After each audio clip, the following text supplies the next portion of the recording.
মুয়াজ্জিনের সম্মান এবং মর্যাদা সম্পর্কে বিশ্বনবী মুহাম্মদ রাসূলুল্লাহ সাল্লাল্লাহু আলাইহি ওয়াসাল্লাম তিনি বলেন যে মুয়াজ্জিন সাহেব যখন আল্লাহর ঘর মসজিদে যখন আযান দেয় তখন এই আযানের ধ্বনি যত দূর পর্যন্ত যাবে, এই মানুষ এবং জিন যারা এই আযান 5 ওয়াক্ত যারা শুনবে, কিয়ামতের সেই কঠিন মুসিবতের দিনে স্বয়ং মুয়াজ্জিনের পক্ষে এই মানুষ এবং জিন আল্লাহ সুবহানাহু ওয়া তাআলার দরবারে এই বলে সাক্ষ্য দেবে যে হায় আল্লাহ রাব্বুল আলামিন, আপনার এই গোলাম, আপনার এই বান্দা আপনার ঘর মসজিদে 5 ওয়াক্ত সালাতের জন্য আমাদেরকে আহ্বান করত।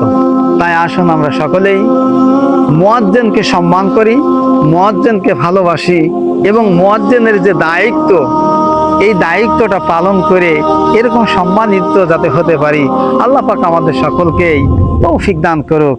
আমিন। আসসালামু আলাইকুম ওয়া রাহমাতুল্লাহি ওয়া বারাকাতুহু।